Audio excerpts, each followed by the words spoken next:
lolos dari COVID-19. Itu yang ada di benak kita pada akhir-akhir ini. Setelah pandemi ini selesai, kita mau berbuat apa? Setelah corona ini selesai, kita mau berbuat apa? Itu yang ada di benak banyak orang. Ada yang punya cita-cita mau berolahraga, ikut event internasional. Ada yang bercita-cita aku mau melebarkan bisnisku sampai ke luar negeri. Ada juga yang mau, aku mau buka rumah makan. Aku mau memulai usaha yang baru pada saat corona ini sudah selesai. Hal yang mau saya sampaikan pada hari ini, apakah corona itu bisa selesai dalam waktu yang singkat? Saya mau mengajak Bapak Ibu membaca statistik. Di Amerika Serikat ada 331 juta penduduknya, dan di Indonesia ada 273,5 juta penduduknya.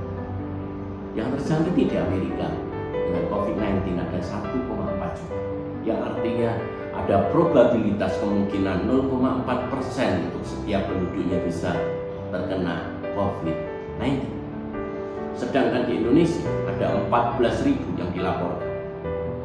Ada kemungkinan probabilitas yaitu 0,005%, yang artinya kemungkinan kita terjangkitin sebagai warga negara Indonesia yang tinggal di Indonesia sebenarnya cukup kecil. Tapi bagaimana kita menyikapinya? Kita harus tetap stay clean, stay safe, dan stay healthy. Kita nggak bisa sembrono dengan COVID-19. Saya mau mengajak Bapak Ibu melihat sedikit apa yang terjadi beberapa hari yang lalu yang dilaporkan oleh China National Health Commission, yaitu otoritas kesehatan tertinggi di China.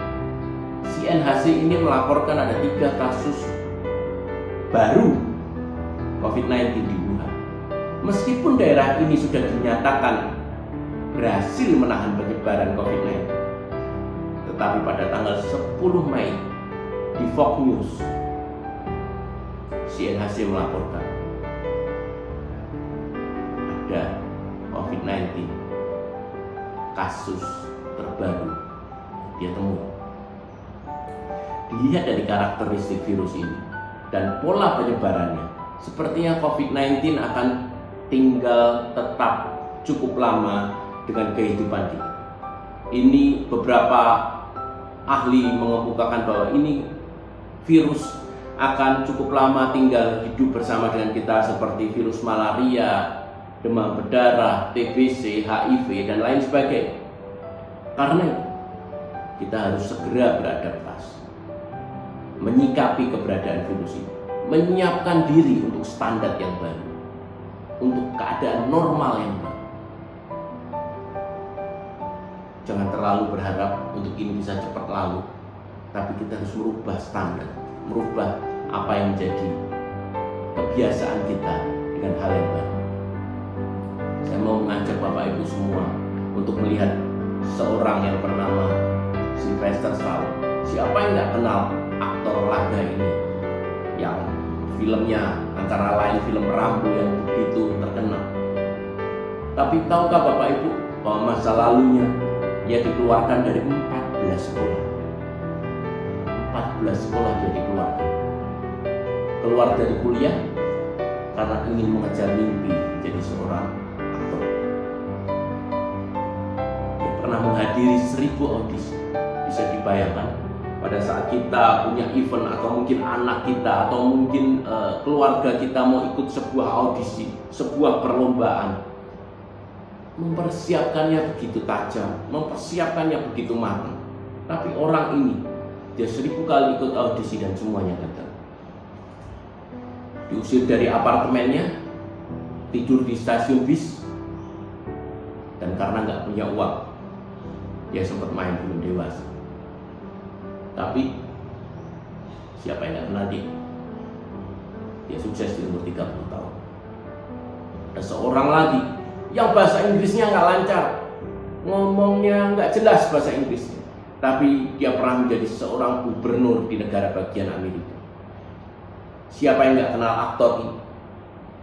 Dia orang yang punya kecemasan, dia nggak punya kepedean di dalam hidupnya. Dia nggak yakin, dia minder, dia gampang putus asa. Tapi akhirnya dia sukses di usia ke-35 tahun. Dan dia pernah mencatatkan diri di dalam autobiografi bahwa dia salah satu gubernur di negara bagian California. Diawali dengan kehidupan yang begitu susah. Siapa yang nggak kenal orang ini? Oprah Winfrey. Dia lahir begitu miskin, dia nggak punya pakaian yang bisa dipakai, sampai dia harus membuat, orang tuanya harus membuat pakaian dari kain. Kabur dari rumah, dan pada saat usia 14 tahun dia hamil, dia mengalami kekerasan seksual yang begitu luar biasa, dan akhirnya di usia ke-30 tahun dia kecanduan narkoba, berat badannya bertambah begitu besar, dan akhirnya dia sembuh dari kecanduannya. Siapa yang gak kenal dia? Dia seorang yang sangat terkenal di media dan begitu sukses, begitu susah orang mau masuk di dalam acaranya dia. Ada seorang lagi bernama Wak. Si Mak ini dia kecanduan narkoba pada usia 13 tahun. Mungkin Bapak Ibu ada yang kecanduan narkoba hari ini. Engkau bingung, engkau depresi, kondisi makin sulit, keuangan makin sulit, ekonomi makin sulit, kecanduanmu gak pernah hilang, belum pernah berkurang. Ayo tetap semangat, berjuang lawan dari kecanduan itu. Si Mak ini dikeluarkan dari sekolah karena dia mencuri dan menjual narkoba. Dia masuk penjara pada usia 16 tahun karena berkelahi dengan senjata tajam. Dia punya karir di bidang model dan musik begitu singkat. Akhirnya dia tahu bahwa dirinya berbakat menjadi seorang artis. Satu lagi terakhir, siapa yang nggak kenal dia? Si Howard Schultz, yang merupakan CEO startup. Tahu backgroundnya? Sekarang gaji dia 326 miliar sebulan. Kekayaan bersihnya 22,5 triliun dalam rupiah saat ini dengan kurs 15.000. Tapi masa lalunya dia ditolak 217 kali dalam pengajuan pinjaman untuk membuka sebuah kafe. Orang-orang menertawakan dia akan keyakinannya bahwa bisa menjual kopi lebih dari 50 sen. Orang-orang melecehkan dia, memandang rendah, bahkan itu hanya khayalan anak kecil. Tapi siapa yang kenal startup? Hari-hari ini saya mau mengajak Bapak Ibu, di tengah kondisi, di tengah apapun kondisi, kita harus tetap happy. Memang tidak mudah untuk bisa tetap happy, tapi kenapa harus tetap happy? Ayo kita keluar, jangan merenungi nasib kita. Saat engkau bahagia, engkau happy, imun tubuhmu meningkat. Saat engkau happy, imun tubuhmu meningkat, kamu mudah berpikir, mudah melihat setiap peluang yang ada, dan kita akan dapat bergerak dan bergerak. Ingat, yang pertama adalah tetap happy. Yang kedua, moving to extra.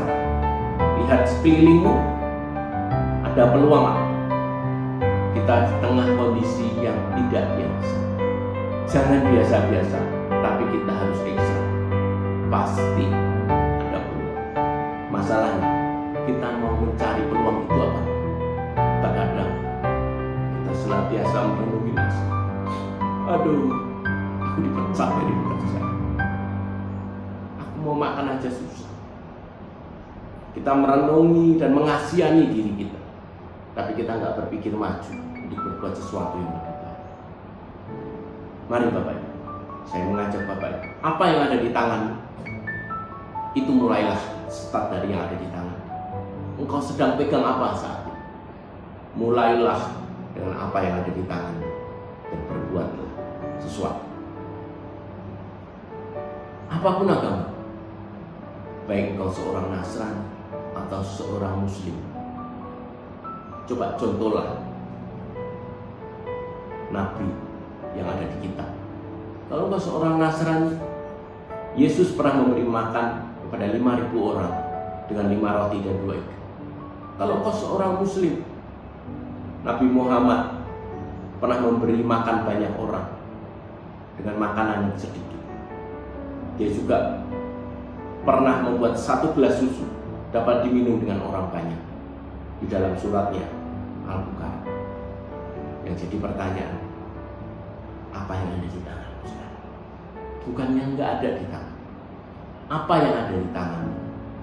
Buatlah sesuatu, karyakan itu, cari setiap peluang sambil kita tetap berjaga-jaga, berdoa, memohon hikmat daripada Tuhan kita.